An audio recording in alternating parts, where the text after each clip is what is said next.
to record this and turn it on later this afternoon. So we'll return this very quick. So you're going to do the editing on this one? Yeah, I'll do it that way. It will be very bare bones. I will throw in the intro and an outro, and then just kind of the whole idea. Yeah. I am very glad that we ended up not recording earlier like we had talked about doing last weekend, and it turned out it changed. I mean, we would have had to go, Right. oh, oops, so I'm glad for doing this. All right. I have been looking forward to this all week. Here we go in 3, 2, 1. Hello, everyone, and welcome to How Many, the only podcast in the internet that counts. And it is another Dallas Cowboy Playoff session, special for the first time in multiple years. The Cowboys are in the playoffs, and we have an esteemed roundtable. All the guys are here, including UK Mark, back for a second appearance. So we have Scott, we have Bob, we have Gary Jr., and UK Mark. So, Mark, before we even get to discussion, do you work from home? Yeah, yes, I do pretty much. Yes, Okay. and particularly in the last couple of years, almost completely from home. Yeah. Because you mentioned to me or to us in an email that with the playoffs, regardless of what time it's played, you watch it live. Oh yeah. I can't. I used to 3 or 4 years ago. When back in the UK after living in Canada, we would stay up for all of the games regardless. So if Sunday night football, Monday night football, we'd stay up. Generally, they finish 4:30, 4:45 a.m. UK time. Yeah. So you just plan it into the diary. You book a few hours off. There's no way you're trying to work before 10 a.m. Right. But now the last couple of years, I have to say for the regular season, what we've started doing is recording the game overnight and then getting up 6 a.m. on a Monday morning, let's say, and watching Sunday night football at 6 a.m. till 8:30, and then the workday starts a little bit less painfully. But the playoffs, I'm live the whole way. Yeah. This coming week, the wildcard weekend, we really got lucky. I was positive we were going to be Sunday night football. Yeah. And we're Sunday afternoon. So UK, that's a start time of 9:30 p.m. Finish. Well, it's going to be like triple overtime, right? So we might finish later. Fingers crossed we should be finished by about 12:30 a.m. So we got lucky. Yeah, good. So from your perspective, a noon kickoff U.S. time is just perfect. It's lovely. Yeah. Noon kickoff. Watch the Cowboys at 6 p.m. with some supper. Then watch the late afternoon game. Go to bed about midnight. All good. Yeah. Good. But no, regardless of when we play our following playoff games, I'll be up all night. Absolutely, and my wife will as well. Yeah, absolutely. All right, so we're going around the table. We've got 3 or 4 topics, and so we're going to start out with, and I always like to start with Gary. What makes you optimistic about the Cowboys in this playoffs? And then we'll flip it around the other side. So, Gary, let's start with you. I guess what makes me optimistic is the defense. Mostly, I really believe in what they can do. The wide zone, stretch zone running that San Francisco has, when that thing gets going, it's tough to stop for anybody. I don't care who you are, but I believe in this defense. I think Parsons is really, really locked in. And do you want to go ahead? Do you want to go ahead and apologize again for your? Or... I mean, if I haven't enough already, look, I believed what I believed. I didn't never think he was a bad linebacker, but I did believe that. An off-ball linebacker at that position in the draft is generally foolish unless he's Ray Lewis. It turns out he's not Ray Lewis. He's Lawrence Taylor, and that's okay too. Yeah. I didn't have any idea that they were going to rush the passer with him the way they do. And honestly, I don't think they'd had any idea, and I don't think they would have if they hadn't lost DeMarcus Lawrence. But they running out there with nothing rushing the passer but Randy Gregory, and they had to do something, and it turned out that he's really special at it. So there's that side of it. And then the other thing that gives me a little bit of optimism, the fact that last year when both the Niners and the Cowboys were kind of having down years, the Cowboys beat them with Andy Dalton at quarterback. So I mean, both teams have made some changes since then. I think both have gotten better, but if we take them both on a baseline and raise them up a level, I just feel like it should be a good game, but I feel like the Cowboys are in pretty good shape. All right. Scott, how about you? I'm basically impressed by just the overall uptick of things. I believe in them. I truly do. I love to see that the defense has stepped up and done a great job. The takeaways have just been massive this year. We haven't had that in God, I don't know how long we've gone since we've had a team that could actually take the ball away. We've talked before. I believe in Dak. I didn't a year or two ago, but I believe in him. I think he does get into a little bit of a chippy situation where he's not accurate. He's not getting it where it needs to be, but I believe in him. I think that, everybody else around him brings him up even further. I look at the 49ers, and the 49ers don't really show me anything that is super impressive. It's something that we can't beat for sure. I've been basically gauging everything on, okay, can we beat Tampa Bay and can we beat Green Bay? Those are the two teams. Like, if we can beat those guys, then we can win out. And I'm not going to say we can't, but I'm going to say it's going to be a fight. Yeah. Bob, how about you? I feel different about this team than just about any team we've had since Dak's been here. Maybe except for his rookie year, I felt really good about them as well. But this team doesn't really have a weakness. I mean, if you look at unit wise, the defense is strong. The offense is inconsistent, but when it's on, and it's unstoppable when they're on. The special teams outside of Greg the Shank is great. So if they play their game, I don't know that there's any team they can't beat. I think the biggest opponent they have in the playoffs is themselves. If they don't shoot themselves in the foot, they'll go far. All right. Junior?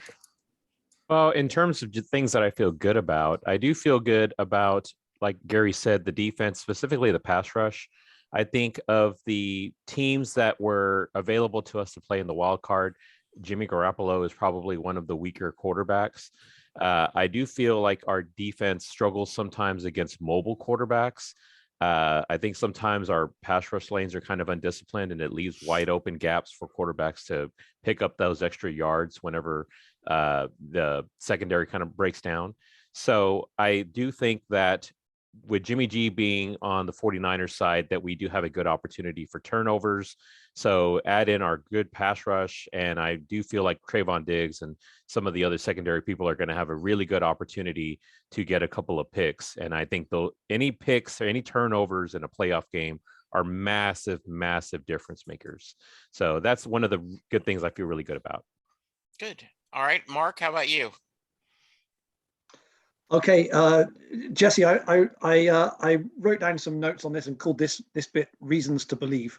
So thank you very much. And I've got a similar pun coming for the next round. I have no doubt. Thank you, sir. Yeah. So the four reasons to believe. Number one, the thing that most people have spoken about Mike McCarthy is that he gets his teams playing in December ready for January. And I was holding off whether or not he would be able to do that this year, and it looks like he is. So we went 5-1 in those last 6. And I think that momentum is really a thing. Belief is really a thing. And I think if Mike McCarthy can take that knowledge that he's got from 2008 to 2013, he didn't miss the playoffs and they won most of their initial rounds. So he knows how to do it. And I think that's a big factor. Second of all, I have no doubt that Dan Quinn is going to have some good defensive schemes and some good defensive wrinkles here. He knows Shanahan pretty well. Number 3, it's a bit sneaky, but Dak's improvement in the last 4 games. I was rushing to write some notes. I think I got this right. 13 touchdowns, no interceptions in the last 4 games, and a couple of rushing touchdowns. So that's really, really positive in terms of that confidence, that connection. And then finally, and I think this is a really sneaky important one, the health of the team. I was just trying to work out the inactives that we're probably going to have tomorrow. I mean, Keanu Neal with his arm, but Keanu Neal was probably going to be our like a rotating linebacker and certainly not starting. So it's probably going to be Neal, Farniok, Fahoko, Bohanna, and Wright. I mean, who cares? Right? That's incredible. Like the strength and the fitness of the team and the depth of the team, they are my reasons to believe.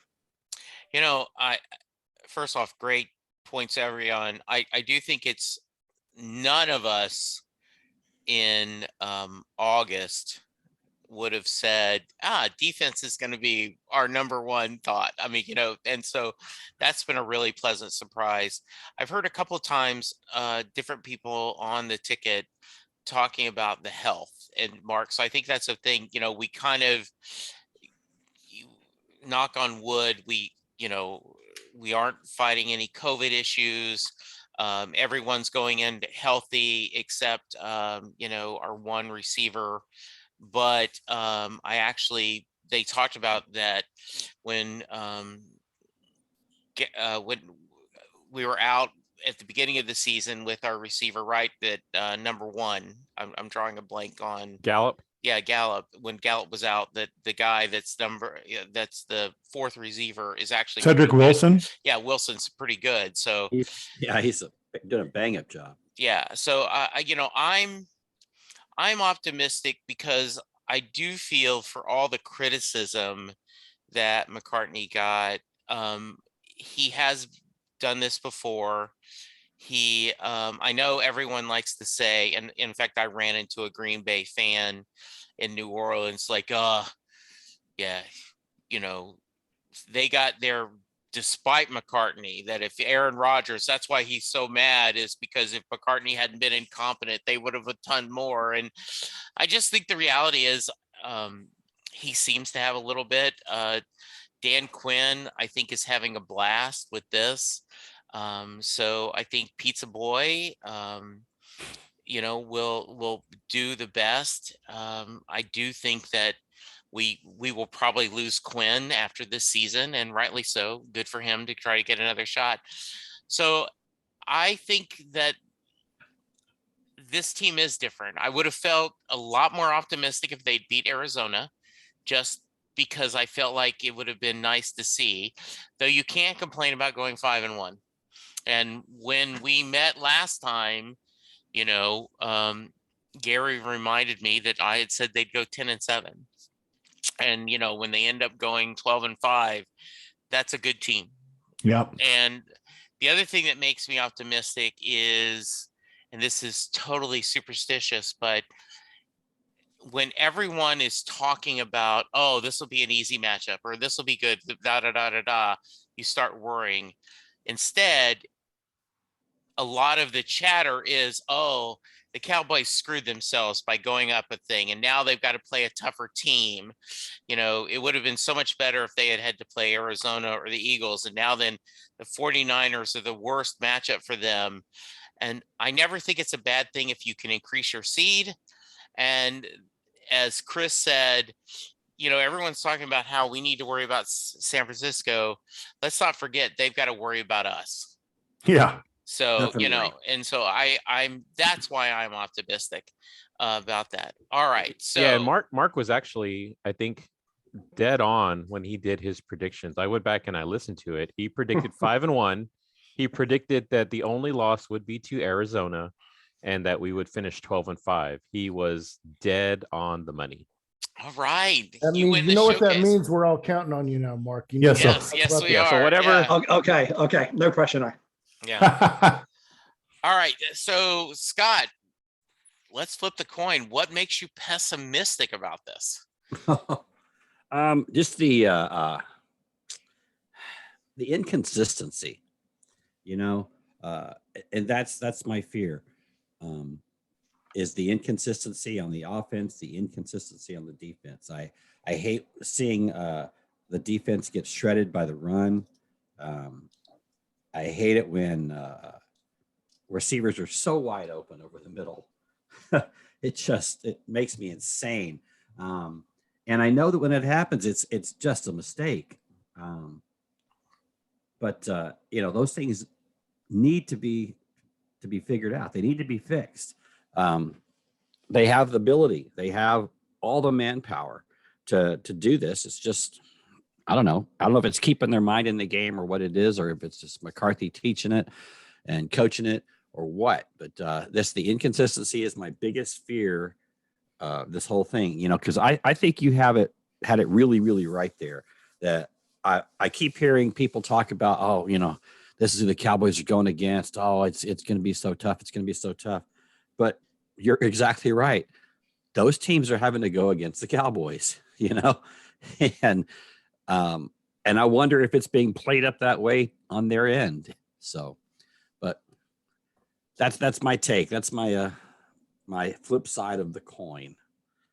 So who's going to be there? The late great Big Dave Conlon, rest in peace. I remember when we were at a we were at a restaurant together, Fox and Hound, and it was the Rangers were playing. I think it was the Rays during an early round, and they were not doing well. And Big Dave looked over at me and said, "Jesse, it's not supposed to be easy. It's supposed to be the playoffs. I mean, it is the playoffs, right?" And I think what we'd love to is this whole, we win this game by a lot, we win this game by a lot, when they got, but to throw it in there, that Mavericks championship run, there were highlights where you're like, oh my goodness, are they not going to do this? Then they had some, sweeping the Lakers, but then not doing, just barely, and you enjoy that journey. So I always think about that. It's not supposed to be easy. Everyone on this team is good. Bob, how about you? Reasons to be pessimistic? I mean, I'm kind of right with Scott on the inconsistency. And I think even more specifically to drill down, and I think this week in particular, it's important. And I think some of the guys in the ticket have hit on this.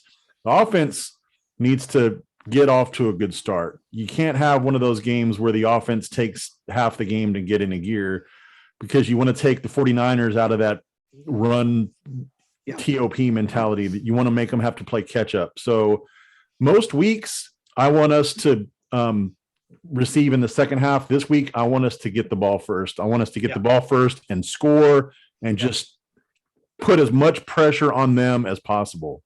The earlier, the better. 100%.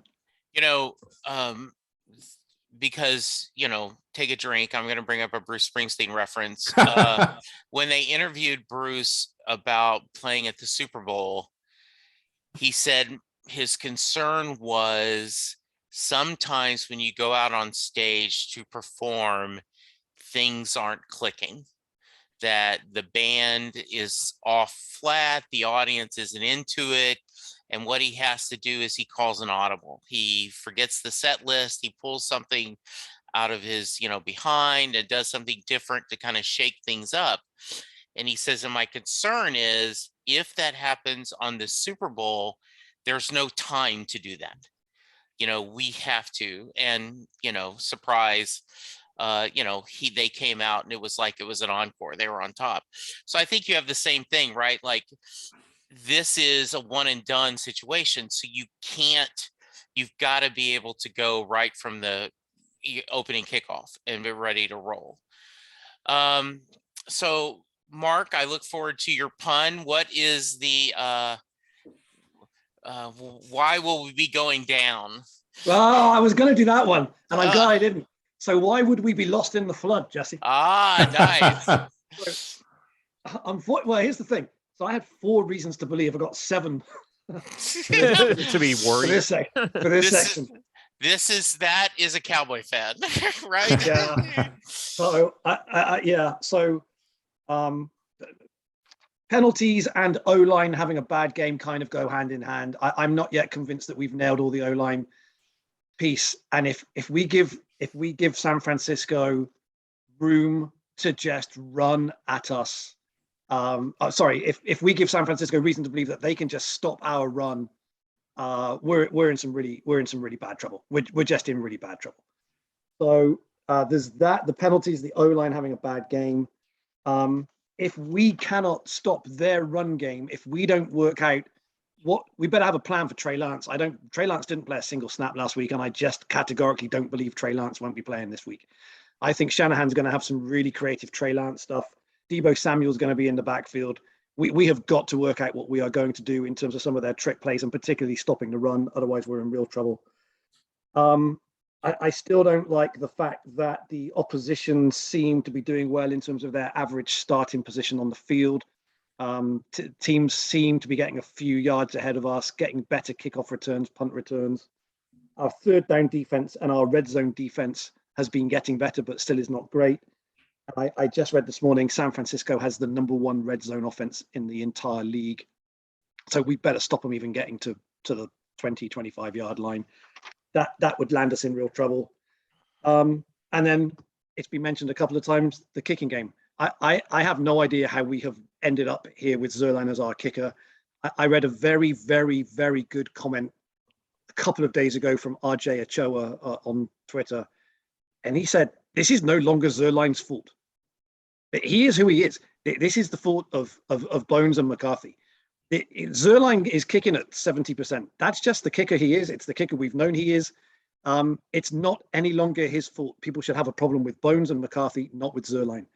And I have a dreadful, dreadful, dreadful fear that we're going to lose by 1 point and a missed field goal or extra point is going to do it to us, which would just be disgraceful. This caliber of team, the improvements that have been made over the last couple of years, if the kicking game kills us, then man, people should hang their heads in shame.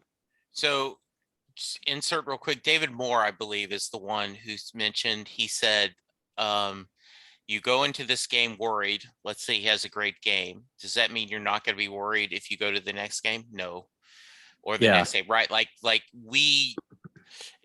you just are going to be worried because of it. Now, Chris said that just like Tony Romo had to get his mandatory interception out of the way early in the game, he said that's his feeling. Zerline has to miss an extra point or field goal early in the game just to get it off. Yeah, I think we're all worried about that. I mean, to the point, would you just go for 2 on every touchdown? I mean, hopefully we score lots of touchdowns.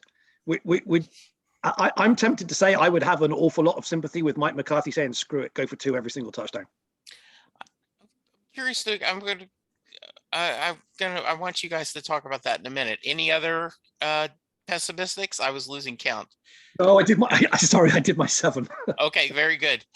Junior, let's do you, and then I'm going to end this segment with Gary. So, Junior, reasons to be pessimistic. Mark definitely hit on 2 that I had. The run game is something I'm definitely worried about. The San Francisco defense is excellent. They're in the top 10 in run defense. They're in the top 5 in overall defense. And I think whenever we struggle running the ball early, it definitely leads to a lot of the slow starts we've had against good teams. It definitely contributed to us falling behind against Arizona. It contributed to us falling behind against the Raiders. Whenever we get into those situations where we fall behind because we tried to establish the run, it seems like that's when Dak starts pressing and starts making some mistakes, trying to get the team back to even. So if we're not able to establish the run early, I think that could contribute to a slow start, and then that would definitely make things a little more dubious for us trying to win that game. I also think that we really need to try to establish Pollard early as opposed to trying to force Zeke, because as we've seen, Zeke is still good as a power runner. I think he's still effective in the red zone, but in terms of breaking big runs, I think Pollard is the guy. I think we need more 2-back sets with both of them in the backfield to give us more of a threat if we are going to run, as opposed to just telegraphing Zeke is going to run up the middle for 5 yards or something like that. So that's the first one. And the other one, Mark again addressed, Zerline is so inconsistent at this point. I almost do agree with his thought of going for 2 after every touchdown. Now, especially if we get ahead. if we get ahead, if we're the ones to strike first, I would definitely feel better about it. If we fall behind and we need those points to try and draw even, then I'm not so sure.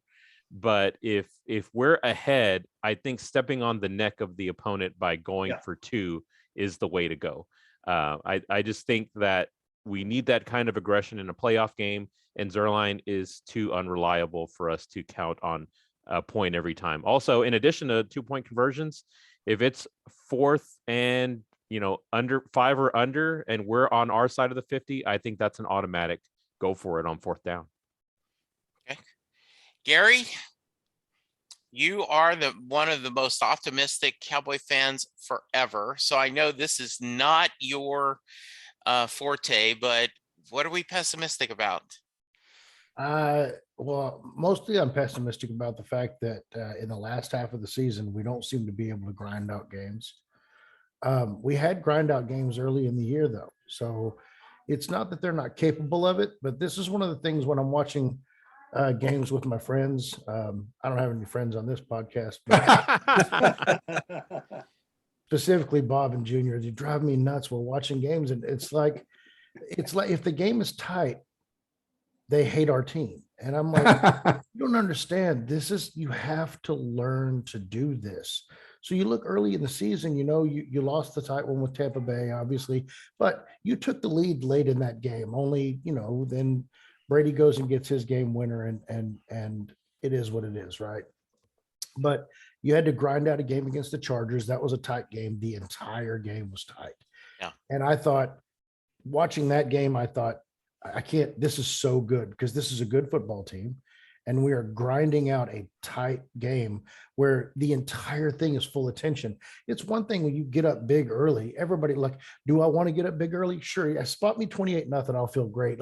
Everybody wants that. There's nobody that doesn't want that. Right. But this is the playoffs. And like you were talking about earlier with Big Dave, you have to be able to grind these things out. They're going to be tight games. You're not just going to, I guess sometimes you can just go through the whole playoffs and blow everybody out, but normally that's not what happens. These games get tight because these teams are good, and you've got to be able to grind out games. We grinded, like I said, we grinded out the Chargers game. We grinded out the Patriots game. We ended up winning in overtime. The Minnesota Vikings game was a pretty tight game that was very low scoring. We won that game 20-16. Everything like that, those things help you, but we haven't done that lately. And honestly, San Francisco's recipe is defense and running game. That is a recipe for grinding out a game. They don't want to beat you. That will look, they want to beat you 35-7. They would think that would be great, but their recipe is not to beat you 35-7. Their recipe is to grind you into the field and make it a tight game. And they think that their defense will help them win those games. And they're probably not wrong. That's how they beat the Rams twice. They're a good football team. What I'm pessimistic about is that I haven't seen us do that very much lately. Lately, when we haven't had a fast start, we haven't had a good game. It seems like everything else falls apart. The defense starts off really good, and then because they're constantly out there on the field, things start, you give up the 1 or 2 big plays, you give up the touchdown. Now we're chasing points. So that's my biggest concern. Is a fast start would be great, but it wouldn't bother me to watch us grind out this win. I would feel better about the rest of the playoffs if this win was a tough win, not an easy one. Completely. Yeah, my pessimism is the burnt dog dreads the fire. We just, thank you, Ken Schaefer. We have just been, as a team, so mediocre for so long that, and there are, as we talked about in poker last night, there are a lot of people at the Austin Street shelter that are there because they played their due theory, right? Oh, well, they're due. I've got to get this. I do feel like this is a different team, but just historically, I expect Chris's sports heart to get broken. And, that I don't want this, but just that's why I'm pessimistic. Is I almost don't want to take my little heart and put it out on the roulette wheel and say, okay, yeah, we're going to do things. But for all the reasons you get, our inconsistency in offense, as much as we love all the interceptions, this is truly a feast or famine, corners. Instead of being conservative and I'm going to make sure you don't have a big play on me, no, I'm going to gamble. I may give up 30 yards, but I'm also going to get an interception later, versus, man, maybe we could be a little more conservative, just like kind of keep it. So that's just, my reasons to kind of be pessimistic is just, and I realize every year is different, but it just seems we can't get a break. And The so lack we're going of to a see. Jason Garrett makes me feel better about that, though. Yeah, that is a good point. I am fascinated by the amount of people that on Twitter, they're talking about they would love to have Garrett as their new head coach. And I do think that's a whole nother podcast, right? About considering what he did and Who the compared heck to are other these people. people that you're following? Yeah. I would say that, and I'm of the six of us on here, I'm probably the biggest Garrett defender. Yeah. I would guess. Not that we've ever had a conversation. I would guess I am. I'm sorry. No. Jacksonville should take Jason Garrett with no expectation of winning the Super Bowl in the next 3 years. Jason Garrett would go in and fix the culture and fix the quarterback like no other head coach. Mark, Go I will in agree and with you on that.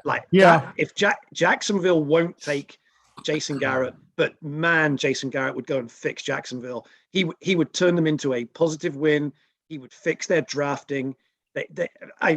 This isn't a Jacksonville Jason Garrett podcast. I get that. Yeah. But man, Jacksonville would be nuts not to take Jason Garrett. He would be perfect for them. With you, we've had this conversation, and I've said many times, if you have a dreadful team and you want to fix the basics of what's wrong with your organization, Garrett's a fantastic choice. Culture, drafting, playing as a team. And as soon as you Garrett. get up to being an 8, I guess it would be a 9-8 or 9 or 10 win team. As soon as you then go and get the hot coach, right? Exactly. Fire him and get somebody else. If he could have outlasted Joe Judge, he might have ended up with that Giants gig.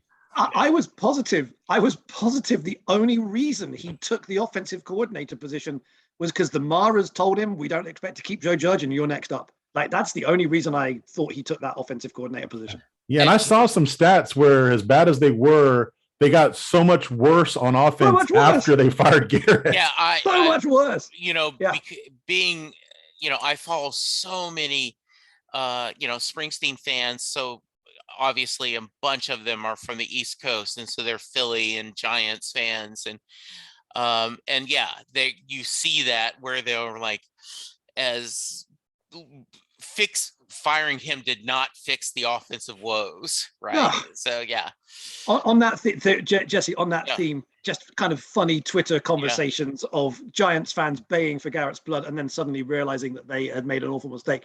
The funniest NFL related thing I've seen on Twitter in a very long time. I don't know who put it, but it said, "Dear Indianapolis, we warned you. Love Philadelphia," which I just thought was absolutely beautiful. Yeah, absolutely. All right, so Mark, predictions. How far are they going to go? You are Karnak because whatever you say is going to God's ears. Yeah, I wonder if we should have waited. Yeah, so okay. So I went back and looked at some predictions I made before the season started. Okay. And I had forgotten what I had predicted. I knew I had the Bills, but I couldn't remember who I'd picked from the AFC. And I went back and looked at what I wrote down in September. And my prediction for the Super Bowl was San Francisco against the Bills. Oh. So I have to be careful here, kind of being, well, of course we're just going to kill San Francisco. But I did have them down as being a top contender. So I think I cannot bring myself to say that San Francisco will beat us. I really think they can. I think there are a lot of reasons to think they will beat us. I'll say this. I think if we win, it's going to be very, very, very close. It's going to be 31-30, 33-30 in overtime. It's going to be very close if we win. Conversely, I think if we lose, they're going to kill us. I think we either win by 1 or we lose by 20 is how I think this is going to go. And I think we're going to win by 1 or 2. And do you want me to go the whole way through? And then I think we get Tampa Bay in the next round. And I think the benefit to Gary's point, I think the benefit of a really ground out close win over a rival team means that we walk into Tampa Bay with confidence and beat Tampa Bay. And like I said on the podcast in Thanksgiving, it's written in the stars we play the Green Bay Packers and that we lose to the Green Bay Packers. And I think we go to the championship game, lose to the Packers. That is a successful season, and I will not have anyone say that isn't a successful That's season. where Mark's streak ends. You can't be right forever. And then I think Buffalo beat Green Bay in the Super Bowl. Okay. Gary, what do you got? I'm very much with Mark on this. Well, at least half of what he said. Unlike everybody on Twitter, so all the Cowboys fans think nobody can seem to figure out why everybody thinks this is going to be such a good game or why San Francisco should beat us, like all the analysts keep saying and everything. But I'll say it because they are built exactly like you need to be built to beat us. Mm-hmm. That's right. And so a lot of times the stuff comes about matchups. I expect this to be a grinded out game. I expect this to be a tough game. I think it'll be a little bit lower scoring than that. I was thinking something along the lines of 27-24 Cowboys, something in that range. However, I do not think that San Francisco is capable of blowing us out because they don't have that kind of offense, and it would require a lot of help from our defense. And I don't believe that our defense has that in them. Parsons hasn't smiled all week. Like I saw the video of him eating lunch with DeMarcus Ware, and Ware said, "I can't get the guy to smile. He's ready to play. Like he just wants to play football." And right. He mentioned something about he feels his best game was after the bye, and he felt like last week was a new bye for him. Right, because he didn't play last week. So yeah, refreshed. Yeah. So a healthy and focused and maybe even angry. Like, I don't know. He doesn't have anything really to be angry at, but I think that that's just his demeanor. And I love that. Yeah. I think a healthy and angry Parsons would keep this from being is it a blowout if they beat us 24-7? I guess that kind of is a blowout, but that's the only way they blow us out. It would be an utter domination of their defense to our offense.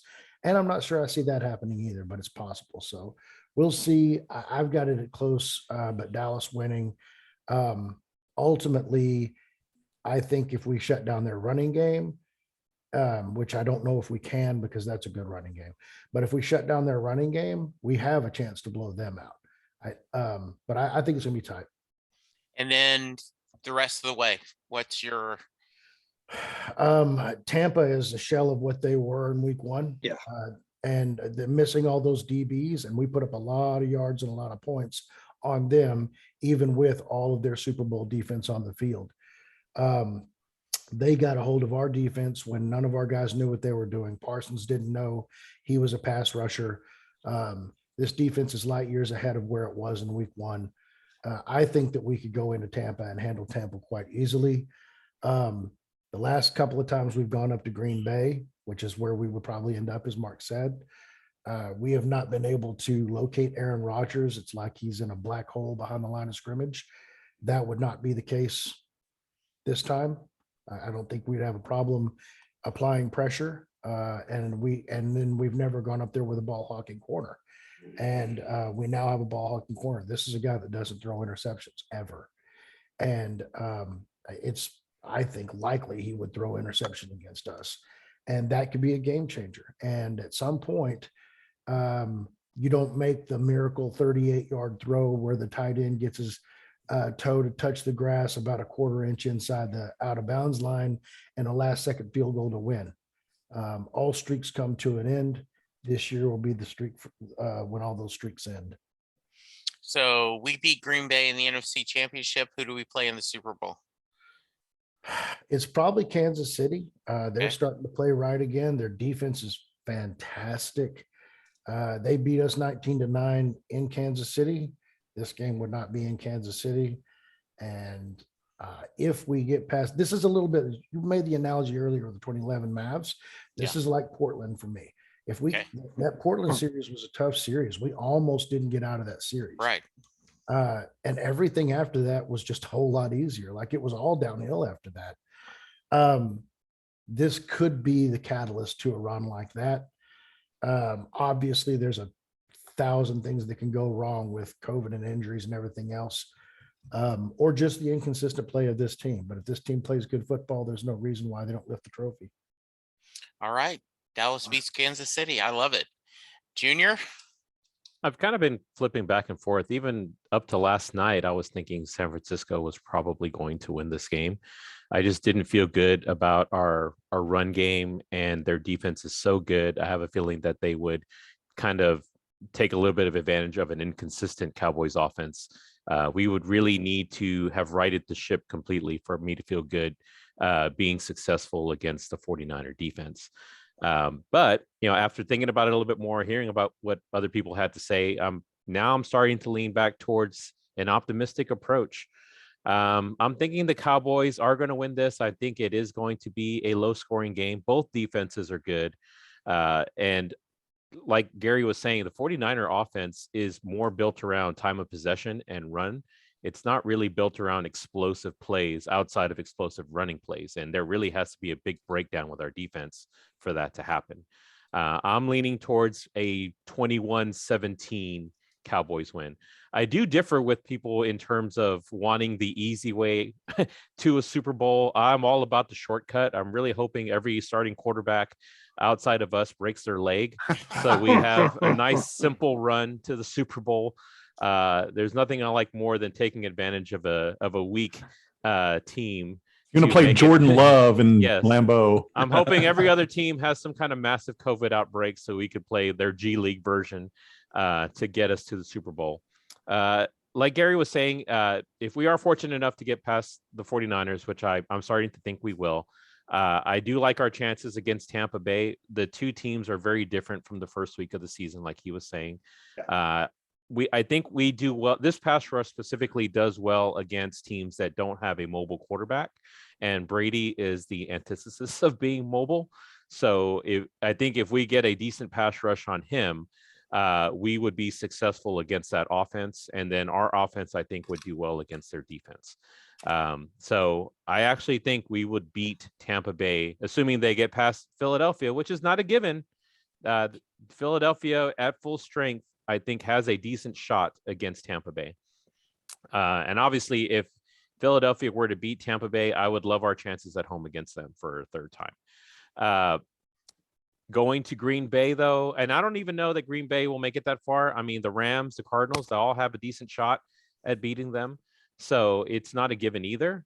But if we do end up facing Green Bay, I think Green Bay would beat us. I just think I've seen it play out too many times. Aaron Rodgers always pulls something out of his butt to beat us last second.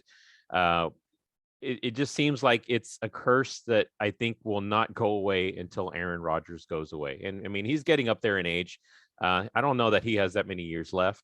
So his time is coming for him to step aside. But while he's there, I just don't feel good about going against him in the playoffs in Green Bay. So I think that's where our run would end. And I think in the Super Bowl, I think it would be Green Bay and Kansas City. And I have a feeling that Kansas City would win. Okay. Scott? Okay. I am kind of like the idea that on this game that if the Cowboys win it, I think we've got it by a couple of touchdowns. I really do. Okay. I think that if we lose it, it's going to be a small margin, because I just think that they're going to be there to a certain extent. But in the end, there has been nothing that has let me think that the Cowboys are going to lose this game.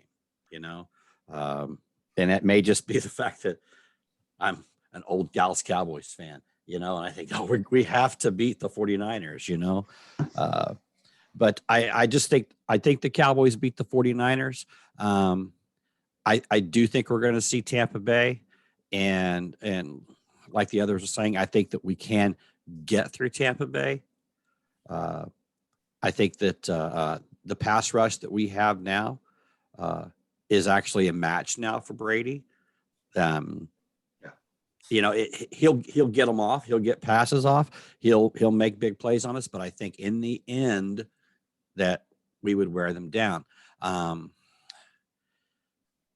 think we would meet Green Bay in the NFC Championship, but I don't think we could get past them. And if we lost against them, I think it would be a case of we did so because of some stupid plays, a fumble at the wrong time, a pick at the wrong time, something Really that they're bad gonna penalty, something like that. yeah, something that they would take advantage of, and we couldn't come back from it. You give Green Bay 2 minutes. If they've only got 7 points to score, or they've only got 4 points to score, they're going to do it. So, I mean, you have to have a 2 touchdown lead on them in the last 2 minutes of the game, or you're going to lose.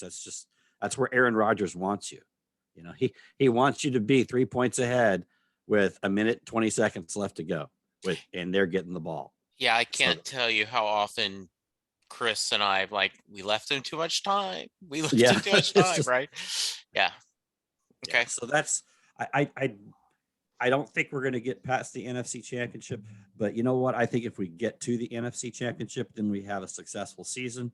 Yeah. If we don't get to the NFC Championship, then I don't think we had a successful season. Okay. And Super Bowl pick? Man, I really think it's Green Bay. Okay. I really do. Who are they playing? Kansas City. Okay. Bob? I'm kind of similar to Mark as far as the path, but I actually think we're going to win against San Francisco by about maybe 10. I think I see it maybe like a 30-20 game. I think we will get off to a good start. And I think the guy who's going to have a big game tomorrow is CD Lamb. I think what people are forgetting, a lot of people are talking about how great the Niners D is. The Niners front seven is good. Their secondary is not good. Right. So if the Cowboys are smart, they'll go deep early and often, put pressure on them. And I just feel like CD's long overdue for a big, huge game. So I'm counting on that tomorrow. I agree with just about everybody on the Tampa Bay thing. I think it's hilarious that none of us even consider for the briefest moment that the Eagles might win this week. But yeah, Tampa Bay, I think that first week really that's a lot of confidence right there. Us going in there week one and almost pulling out a win. And like Gary said, our defense has gotten so much better since then. So I think we'll win that game. And I think Mark's right. I also feel the karmic pull of the McCarthy returning to Lambeau. But I don't think the Cowboys win that one. I think Rodgers, at home, I'm not saying it's impossible, but I just feel like that seems like a likely end of the road. And then I think for the AFC, I know they're young, but I've got a really like 91, 92 Cowboys vibe about that Bengals team, man. They've got triplets. They've got all sorts of explosive weapons. They got a quarterback that's really come into his own. They've proven they can beat the best teams. I mean, that game against Kansas City, the Chiefs really needed that win for the 1 seed, and they punched them right in the throat. So that's all I needed to see out of them. So I think it's going to be the Bengals and the Packers in the Super Bowl. Going out on a limb. Who wins? Packers. Okay. All right. Well, I had said that we would beat the 49ers. I guess if we were doing the over and under, I would pick that we'd lose since everyone else picked we'd win. But no, the reality is, I do think this is a good enough and it's a different enough team that we can win a close one to the 49ers, and we will actually do it with Greg doing a winning field goal, and all is forgiven, all is Fuck, great. yeah. Oh, we're like, yay, why did we ever doubt him? Bailey who? Then yes, it is probably scary to go to Tampa, but I feel Gary's point about it, this Portland thing with the Mavericks, right? Like, I think that's going to give them a lot of confidence. Then you go in, we've been that, and boy, Gary, I sure hope you're right about Green Bay. I do think you have the idea of McCartney there and coming home, and I just don't see them doing it because we just haven't been able to do it. But I would love that if it happened. I think that we're ecstatic, and then you're playing on house money, getting to the Super Bowl. Like at that point, but I think we'll lose. And I do think that I think Kansas City will beat Green Bay from the Super Bowl. So that's my pick. Hey, and with the COVID situation, it is not out of the realm of possibility that the Super Bowl ends up getting moved to Texas, to Dallas. Yeah. So if we were fortunate enough to make it that far, potential home game. Hey, there we go. Last time I was in There Vegas, is a 0% chance. Yeah. probably. They have more than one contingency plan, and they'll take it somewhere else. It won't be here. I had a thought. Okay. Yesterday. And it's just kind of one of those things. What would the NFL do? Say Tampa Bay makes it to the Super Bowl, and we're 2 days before the game. The hype's been going now for 13 days, and Brady comes down with the virus. Ooh. Do they say, oh, well, tough shit? Or do they say, well, let's just push the game back a day or two and let him get healthy? There'd be riots in the streets. You can't. I believe so too, but from a scheduling standpoint, I don't think you can. There's too many things pre-booked during the Super Bowl. All of the concerts, all of the stadium availability. You're right, but if there was anybody that would ever even think about it, it's that loser Goodell. He would try. He would try to do anything. I tell like you that. right now, if he's not showing symptoms, they won't even say anything. They'd let him play the game with it if you want. Yeah, I think that's a likely scenario. They would just hide the test results. Like, what? We didn't see any test. What test are you talking about? I think you may end up. I think you may end up in that 5 days at the point the teams have made it to Los Angeles, wherever it's held. I think you'll end up with an amnesty. I think there'll be some kind of unofficial guys. Put your 53 players on the field and play. I think there will, Goodell and the like would be so worried that you end up in a whitewash Super Bowl because Brady, Rodgers, Prescott, whoever doesn't play, and you end up playing. I mean, who's the backup quarterback for the Bucs, right? Yeah. I mean, Cooper Rush plays or whoever. Like they would be terrified of that happening. I think you'll end up with an unofficial amnesty. Hey, if you've made it to LA with your 53 guys, play the game. Don't ask, don't tell. Yeah, they won't test anybody. It would just be if you're showing symptoms, that'd be a different story. But they won't test anybody. So now he would have to be in an ICU with a ventilator on his mouth to be able to keep Aaron Rodgers would still beat us playing with a blooming ventilator on his back.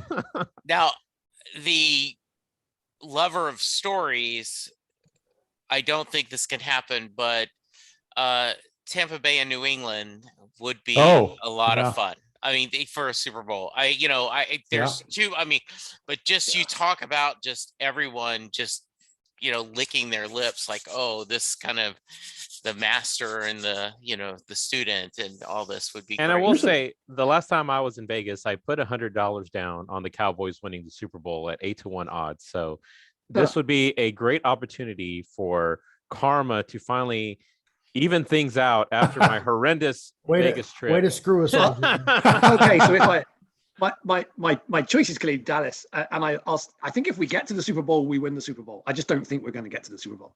My number 2 choice, the team I would really like to see win if we can't, is Buffalo. I lived in Toronto, went to Buffalo home games, know a load of Buffalo fans.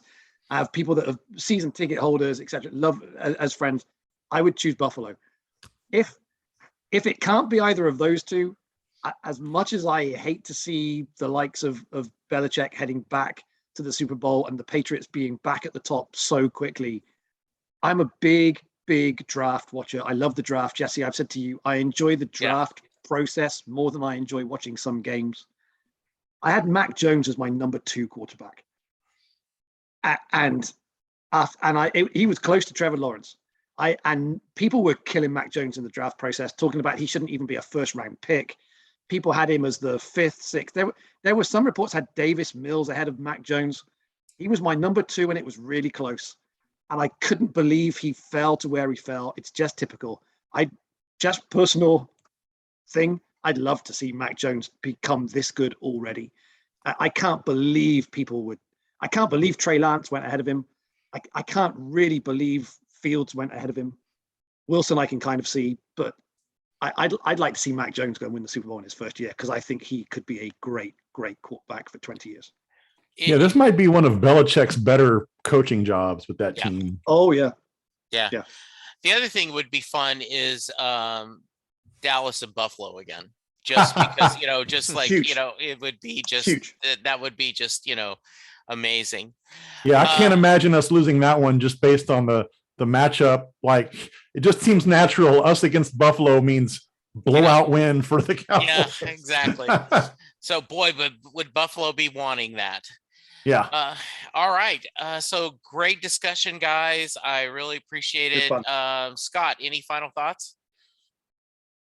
My final thoughts are just, I'm so giddy that we're at this point.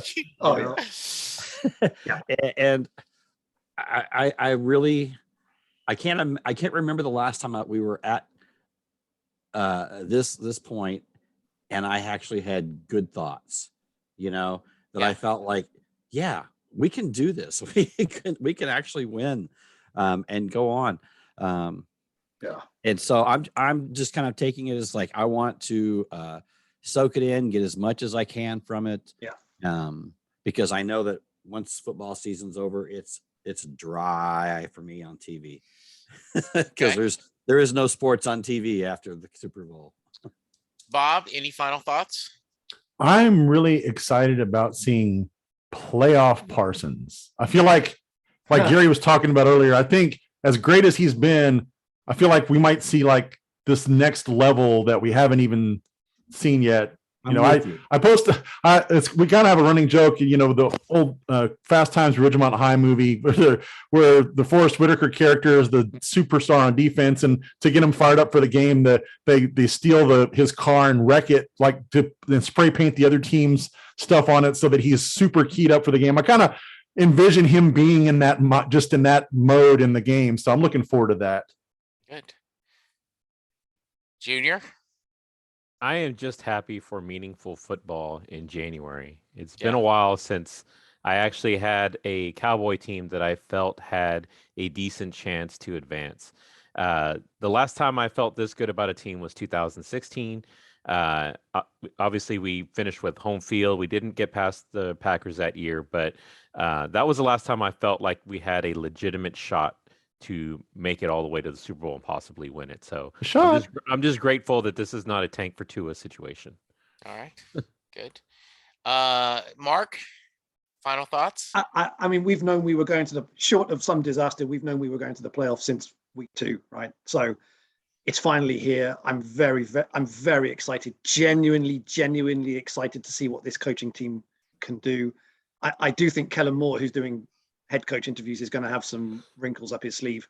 He is not going to have done these interviews and then want people to look at a very boring game plan. So I'm excited for that.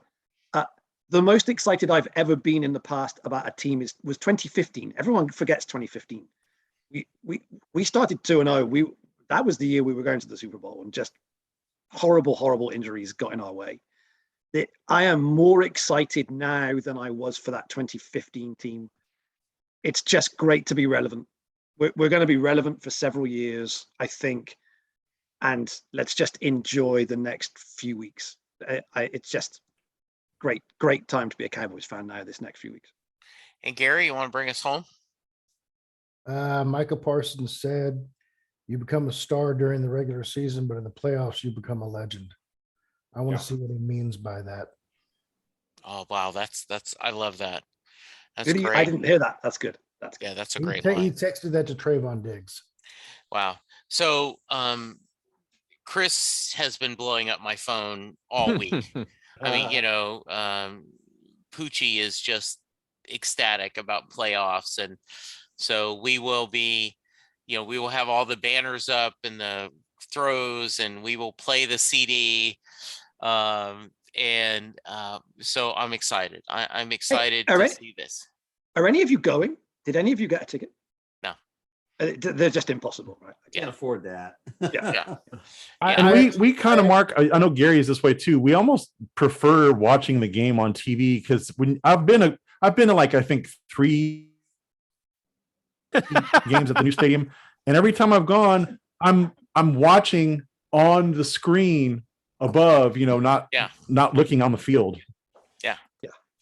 So I would have loved to have gone, but after my Weird Al expense, I don't know that I can double dip and buy another pricey $500 ticket to a Cowboy game. I was actually kind of hoping I was going to get a phone call or a text message the next couple of days, because my son's fiance, her family has season tickets. Oh wow! Okay. And I have gotten that call, late. Hey, Dad, we're gonna go to the game, and there's one of the kids isn't going. You want to go? It's like, hell yeah! So I've actually been able to attend a few games over the last few years. Ah, nice. And I'm sort of kind of going, okay, am I gonna get that call? Yeah, that's to get to go see this, but I'm kind of cool. I'm kind of cool. Well, this is for Mark. We will play the CD, which is Dallas Cowboy Hits Volume 1. I'd like to welcome the next head coach of the Cowboys, Chan Gailey. Yes, exactly. We must win. We will win. Winning is the name of the game. Is it Michael Irvin or Michelangelo? I will send you a link, Mark. It is a CD filled with hits, and then there's all kinds of clips. But before we turn on the game, we will play Dream Baby Dream. And so, we must. So there we go. We're gonna do that. All right. Thank you, Scott, Bob, Junior, Gary, and Mark. This was a blast. I don't know. Maybe we'll do a post NFL episode after the Super Bowl and kind of talk about it and do early thoughts about next season. For now, everyone, please stay safe. Good luck to your team unless they're playing against Dallas, and then I hope you lose. And let's all get together and be safe and have a great playoff season. Goodbye, everyone. Bye, guys. All right, let me turn off the recording.